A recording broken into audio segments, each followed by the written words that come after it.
Hello everyone, मैं रेणु आपका दर्शना classes पर स्वागत करती हूँ। आज हम एक छोटा सा टॉपिक पढ़ेंगे, बिजनेस और कॉमर्स में डिफरेंस क्या है। आइए जानते हैं। सबसे पहले हम जानेंगे ह्यूमन एक्टिविटीज़ के बारे में। ह्यूमन एक्टिविटीज़ क्या होती हैं? ह्यूमन एक्टिविटीज़ हमारी होती हैं जैसे human activities human activities human activities दो टाइप की होती हैं, economic activities, non economic activities.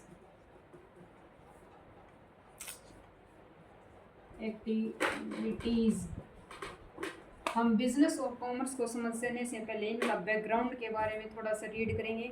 जैसे ह्यूमन एक्टिविटीज़, जो भी ह्यूमन बीइंग है कुछ न कुछ एक्टिविटीज़ में, कुछ न कुछ कार्य में लगा हुआ है अपनी आजीविका को कमाने के लिए, कुछ अर्न करने के लिए अपनी लाइफ को। ह्यूमन बीइंग है जो अलग अलग डिफरेंट एक्टिविटीज़ में अंगेज्ड हैं, बिजी हैं। ह्यूमन एक्टिविटी टू टाइप्स की होती हैं, economic and non economic.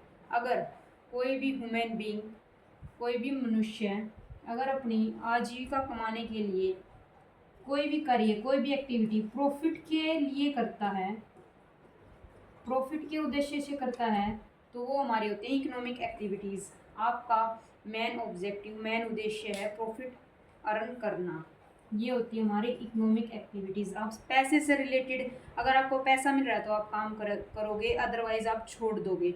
Non economic activities में क्या आता है? हमारा सोशल वर्क। आप सामाजिक कार्य करते हो, समाज की भलाई के लिए, सोशल वेलफेयर के लिए कार्य करते हो। यहाँ पर आपको प्रॉफिट से आपका कोई लेना देना नहीं होता, आप फ्री ऑफ कॉस्ट कार्य करते हो। जैसे रिलीजियस वर्क है, धार्मिक कार्य है,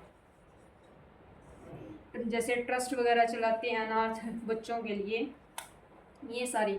तब आपका उद्देश्य है, वो उद्देश्य अगर प्रॉफिट कमाना नहीं है तो नॉन एक्टिविटीज़ होंगी वो। अब इकोनॉमिक एक्टिविटीज़ हैं जो हमारी, वो थ्री टाइप्स की होती हैं। इकोनॉमिक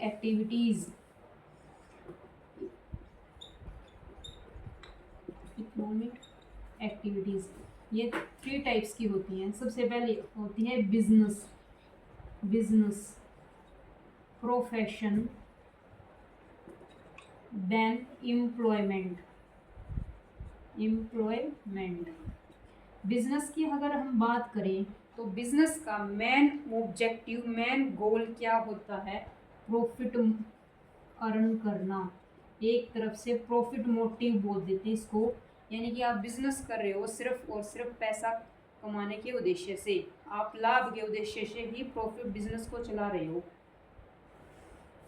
अगर आप, फर्स्ट कंडीशन यही होती है बिजनेस की, आपका जो उद्देश्य है वो प्रॉफिट कमाना हो। सेकंड जो कंडीशन है बिजनेस की, वो होती है रेगुलर बेसिस। आप कोई भी एक्टिविटी कर रहे हो, कोई भी बिजनेस कर रहे हो, कोई भी कार्य कर रहे हो, वो रेगुलर बेस पे होना चाहिए, तभी आप उसको बिजनेस कह सकते हो। अगर आपका जो काम है रेगुलर बेस पे नहीं है तो वो हम उसको बिजनेस नहीं कह सकते। जैसे अगर कोई फर्नीचर का कार्य कर रहा है, अगर एक महीने में उसको एक महीने में एक ही टेबल बनाई, एक टेबल बनाने के बाद उसको 10 दिन तक कोई ऑर्डर नहीं मिला, फिर गैप आ गया कार्य में, फिर 2 टेबल बना दी, फिर उनको सेल कर दिया, ऐसे फिर एक हफ्ते के बाद उसको एक हफ्ते के बाद ऑर्डर मिल रहा है, तो यहाँ पे गैप ज़्यादा है। वो काम डेली रूटीन पे नहीं है, रेगुलर बेस पे नहीं है। अगर इसको हम बिजनेस नहीं कह सकते। आपको जो कार्य है वो डेली रूटीन पर होना चाहिए, रेगुलर बेसिस पर होना चाहिए। अगर मैं कोई कार्य करती हूँ, जैसे मैं दो सूट लेकर उन्हें सेल कर देती हूँ, फिर मैं एक हफ्ता तक कुछ काम नहीं करती सूट से रिलेटेड, फिर 10 सूट परचेज किए और सेल कर दिए, ये बिजनेस नहीं कहलाएगा। बिजनेस के लिए रेगुलर बेसिस पे वो कार्य होना चाहिए। जैसे मैं डेली वाइज वो काम करूँ, चाहे मुझे प्रॉफिट हो या फिर लॉस हो, ये अलग की बात है। उसके बाद प्रोडक्शन थर्ड कंडीशन है बिजनेस के लिए production, production and sale of goods and services. या तो आप सर्विस प्रोवाइड कर रहे होगे तो आप डेली बेस पे करो, या प्रोडक्ट प्रोड्यूस कर रहे हो आप कोई गुड्स उसको सेल कर रहे हो। जैसे फर्नीचर का बिजनेस है तो आप टेबल को चेयर को प्रोडक्शन करके उन्हें सेल कर रहे हो। ये थ्री कंडीशन अगर फुलफिल होती है तभी हम उसको बिजनेस कहेंगे। नेक्स्ट है हमारा प्रोफेशन। प्रोफेशन में क्या है, आपके पास एक स्पेशल नॉलेज होनी जरूरी है, स्पेशलाइज्ड नॉलेज, स्पेशल नॉलेज। अगर आपके पास स्पेशल नॉलेज है और उसके थ्रू आप प्रॉफिट अर्न करते हो तभी वो प्रोफेशन कहलाएगा। स्पेशल स्किल होनी चाहिए आपके पास। जैसे एग्जांपल लेते हैं हम डॉक्टर, डॉक्टर के पास अपनी खुद की स्किल है, प्रोफेशन है। जैसे लॉयर, सीए है, चार्टर्ड अकाउंटेंट। नेक्स्ट है एम्प्लॉयमेंट। यहाँ पर सिर्फ और जो भी ह्यूमन बीइंग कार्य करता है उसको किस रेमुनरेशन के रूप में कार्य करेगा वो, रेमुनरेशन यानी कि वेतन, उसको सैलरी मिलती है उस काम के बदले, वो एम्प्लॉयमेंट है। आप किसी के अंडर कार्य करते हैं और आपको डेली बेस पे में महीने में सैलरी मिल रही है, वो एम्प्लॉयमेंट है। अब हम मेनली जानेंगे बिजनेस के बारे में, बिजनेस के बारे में। बिजनेस के ऑब्जेक्टिव मैंने बताया था, प्रॉफिट है, प्रॉफिट अर्न करना। प्रॉफिट अर्न करने के लिए बिजनेस के मेनली दो ऑब्जेक्टिव हैं, तो economic objective, economic objective. Second है social objective, social objective. Economic objective में जहाँ पर इकोनॉमिक वर्ड आता है वहाँ पैसे से रिलेटेड बात करते हैं हम। इसमें पहला है हमारा प्रॉफिट मेकिंग। भाई बिजनेस है तो प्रॉफिट कमाने के लिए बिजनेस कर रहे हैं। सेकंड है creation of customer, creation of customer. आप कस्टमर को कैसे अट्रैक्ट करोगे, कैसे इंक्रीज करोगे ताकि आपकी सेल ज़्यादा हो सके, ये सारा क्रिएशन ऑफ कस्टमर कहलाता है। जैसे आप कोई भी प्रोडक्ट को प्रोड्यूस कर रहे हो, उसका उत्पादन कर रहे हो, तो आप मार्केट में ना टारगेट करोगे कस्टमर को कि कौन से वर्ग के कस्टमर को हमें टारगेट करना है। जैसे जी अमेरिका की कंपनी ने जीन्स सबसे पहले तब प्रोडक्शन स्टार्ट किया जीन्स का, तो सिर्फ और रिच जो क्लास के लोग हैं उन्हीं को टारगेट करके जीन्स प्रोड्यूस की। बाद में उन्हें रियलाइज़ हुआ कंपनी को कि हम मिडिल क्लास के लोगों को भी जीन्स प्रोवाइड करें। फिर पहले जीन्स का एक जो प्राइस है वो एक्सपेंसिव था, ज़्यादा चार्ज कर रहे थे। फिर मिडिल क्लास फैमिली के लिए भी जीन्स बनानी शुरू कर दी, तो फिर उनके रिजनेबल रेट के अकॉर्डिंग, रिजनेबल प्राइस पर, तो टारगेट किया गया rich plus middle class class को। ऐसे ही हम जो भी प्रोडक्ट हम प्रोड्यूस करेंगे तो हम टारगेट करेंगे मार्केट में कि हम हमारे जो प्रोडक्ट है वो किस टाइप के कस्टमर खरीदेंगे। बच्चों को टारगेट करेंगे या फिर फीमेल को टारगेट करेंगे, मेल को टारगेट करेंगे। यदि हम साड़ी का बिजनेस करते हैं तो हम मेल को टारगेट कर रहे हैं। इस तरह ये क्या है, creation of customer. Innovation, third है इनोवेशन। इनोवेशन, इनोवेशन में क्या है कि आप अपना जो प्रोडक्ट है उसमें कुछ टाइम के साथ फैशन के साथ उसमें चेंजेस करने पड़ते हैं। यही नहीं कि आपने एक बार प्रोडक्ट बना दिया उसको 10 साल ऐसे ही प्रोडक्शन करते रहो, ऐसे ही बेचते रहो तो आपकी सेल इंक्रीज हो जाएगी। क्यों, टाइम के अकॉर्डिंग, फैशन के अकॉर्डिंग, कंज्यूमर का टेस्ट बदलता है, उसके अकॉर्डिंग आपको अपने प्रोडक्ट में चेंजेस करने पड़ते हैं। ये कहलाता है इनोवेशन। सोशल ऑब्जेक्टिव के बारे में हम पढ़ते हैं। सोशल ऑब्जेक्टिव क्या है भाई, बिजनेस है, बिजनेस समाज के लिए, हम समाज में रहते हैं, समाज के प्रति भी हमारा कुछ उत्तरदायित्व तो बनता है। जैसे हाई क्वालिटी, यानी कि अगर बिजनेस हम कर रहे हैं तो हाई क्वालिटी की चीज़ हम प्रोवाइड कराएं। ये जो गुड्स है उसकी क्वालिटी अच्छी हो, गुड्स फेयर प्राइस लें, ऐसा ना हो कि भाई बहुत ज़्यादा प्राइसेस रख दे, फेयर प्राइस ले चार्ज करें कस्टमर से। सेकंड आ जाएगा contribution, contribution in community development, community के डेवलपमेंट में ये कंट्रीब्यूट करें। जैसे एजुकेशन सेस है हमारा, जैसे एजुकेशन सेस है, उस पे हम इनकम टैक्स 4% पे करते हैं एजुकेशन सेस के लिए, एजुकेशन सेस 4%।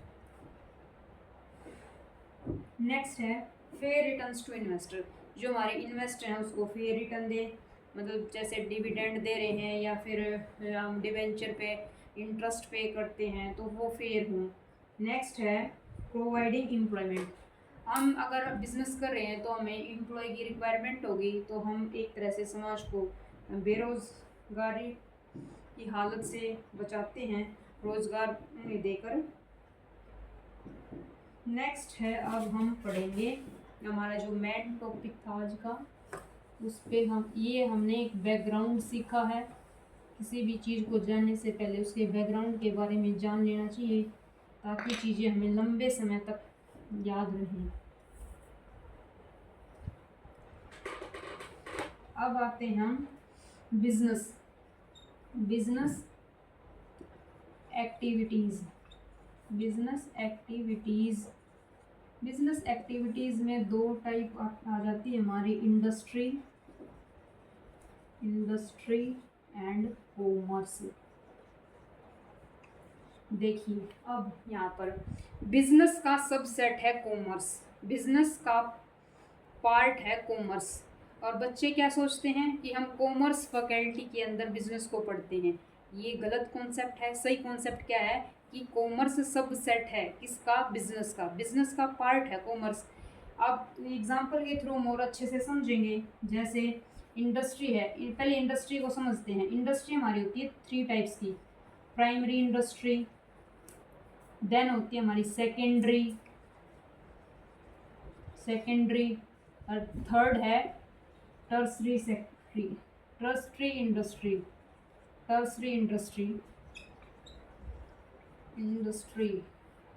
प्राइमरी इंडस्ट्री में क्या है, प्राइमरी इंडस्ट्री भी हमारी दो तरह की होती है। तो ये है जेनेटिक में क्या है, एनिमल हस्बेंड्री, यानी कि हम पशुपालन कर रहे हैं, ये है हमारी जेनेटिक।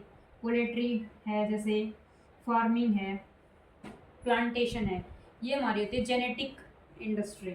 सेकंड है एक्सट्रैक्टिव इंडस्ट्री, ये प्राइमरी इंडस्ट्री के पार्ट है, जेनेटिक, एक्सट्रैक्टिव इंडस्ट्री में जैसे क्या आता है, हम माइनिंग करते हैं, एग्रीकल्चर करते हैं। इसका एक्सट्रैक्टिव इंडस्ट्री का मतलब है लैंड से, जो हम भूमि से जो चीज़ें प्रदान करते हैं ना या प्रोड्यूस करते हैं, वो एक्सट्रैक्टिव इंडस्ट्री में आ जाएगा। जैसे माइनिंग में हमने कोयला निकाल रहे हैं, ये माइनिंग है। एग्रीकल्चर कृषि है, हम लैंड के थ्रू ही प्रोडक्शन कर रहे हैं, ये सारी कहाँ आ जाएंगे, एक्सट्रैक्टिव इंडस्ट्री में आ जाएंगी। उसके बाद सेकेंडरी इंडस्ट्री है हमारी, इसमें मैन्युफैक्चरिंग आ जाती है, इसको इरेज कर देते हैं। सेकेंडरी को अच्छे से समझेंगे। मैन्युफैक्चरिंग, जो हम मैन्युफैक्चरिंग से रिलेटेड हमारा कार्य होता है वो आता है मैन्युफैक्चरिंग सेकेंडरी इंडस्ट्री में। सेकेंडरी इंडस्ट्री भी हमारी 2 टाइप की होती है। मैन्युफैक्चरिंग के बाद है, एक मैन्युफैक्चरिंग हो गया, और सेकंड है कंस्ट्रक्टिव इंडस्ट्री, कंस्ट्रक्शन का काम जिसमें होता है, जैसे रोड, बिल्डिंग, कोई ब्रिज है, वो कंस्ट्रक्शन का कार्य आ जाएगा इसके अंदर।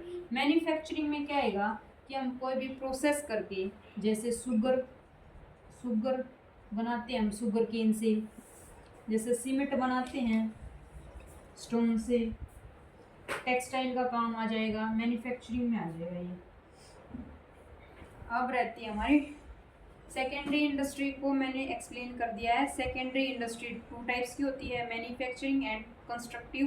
कंस्ट्रक्टिव में आता है जैसे हम रोड बिल्डिंग को कंस्ट्रक्शन का कार्य करते हैं, बनाते हैं। और मैन्युफैक्चरिंग में आ जाएगी आप प्रोसेसिंग करके एक चीज़ से दूसरी चीज़ में को बना रहे हो। जैसे शुगर केन है, यानी कि गन्ने से हमने शुगर को बनाया है। सीमेंट जैसे स्टोन से हमने सीमेंट को बना लिया, ये मैन्युफैक्चरिंग का कार्य आ जाता है। अब हमारी रहती है टर्सरी इंडस्ट्री। टर्सरी इंडस्ट्री में क्या है, यहाँ पर हम जो भी हमारी सर्विसेज प्रोवाइड करते हैं ना हम समाज को, सर्विसेज सारी की सारी सर्विसेज इसी में आ जाती हैं। सर्विसेज जैसे इंश्योरेंस है, बैंकिंग है, ट्रांसपोर्टेशन है। बैंकिंग जैसे किसी को पैसे की जरूरत है तो लोन प्रोवाइड करवाता है बैंक। वेयर हाउसिंग है, ये सारी क्या है टर्सरी इंडस्ट्री में आ जाती है। जो भी सर्विस हम दे रहे हैं ट्रांसपोर्ट की, बैंकिंग की, इंश्योरेंस की, वेयर हाउसिंग की, ये आ जाती हैं। सेकंड है, अब हम पढ़ेंगे इंडस्ट्री के बारे में हम पढ़ चुके, अब पढ़ेंगे हम कॉमर्स के बारे में। कॉमर्स क्या है, एक सिंपल भाषा में बोले तो कॉमर्स क्या है।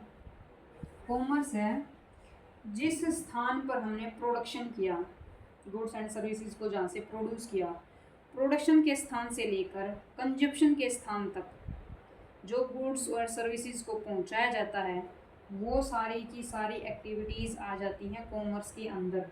यानी कि कॉमर्स में आप जो है प्रोडक्शन के स्थान से कंजप्शन के स्थान तक, यानी उपभोक्ता के स्थान तक जो आप वस्तुओं को पहुंचाने का कार्य करते हैं, वो कॉमर्स में आ जाता है। कॉमर्स में आप किस तरह की हिंड्रेंस को आप रिमूव करते हो, हिंड्रेंस ऑफ पर्सन यानी कि रुकावट है आदमी की, किसके द्वारा पूरी की जाएगी, मिडल मैन के थ्रू। अगर आप जैसे जो प्रोड्यूसर है वो तो डायरेक्ट कंज्यूमर को सेल करेगा नहीं, तो उसके लिए हमें बीच में मिडल मैन की ज़रूरत पड़ती है कि वो हमारे प्रोडक्ट को कंज्यूमर तक पहुंचा सके। इसलिए हिंड्रेंस ऑफ पर्सन की पूर्ति किसने कर दी, मिडल मैन ने। मिडल मैन में जैसे आ जाता है होलसेल, रिटेलर।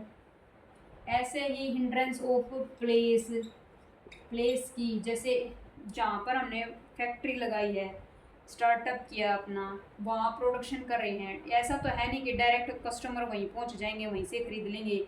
तो वहाँ उस प्लेस से लेकर, यानी कि प्रोडक्शन से प्लेस से लेकर आप कंज्यूमर के प्लेस तक आप पहुँचाओगे। तो ट्रांसपोर्ट के थ्रू आप अपनी गुड्स को कंज्यूमर तक पहुँचाओगे। टाइम, हिंड्रेंस ऑफ टाइम यानी कि टाइम है।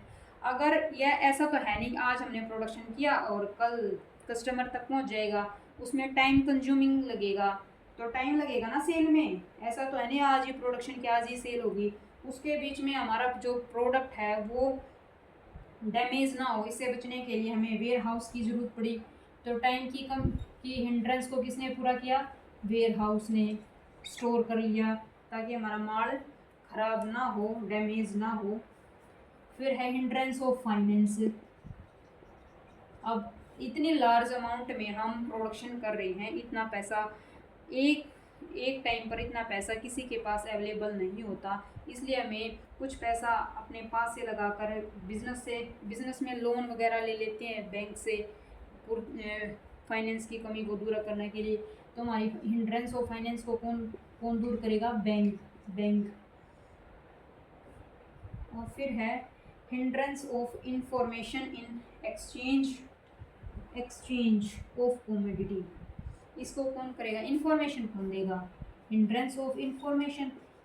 कस्टमर को आपके प्रोडक्ट के बारे में नॉलेज होगी, पता होगा, तभी तो कस्टमर खरीदेगा। तो इंफॉर्मेशन किसके थ्रू देंगे हम, एडवर्टाइजमेंट के थ्रू। ये सारी चीज़ें कॉमर्स के अंदर आती हैं।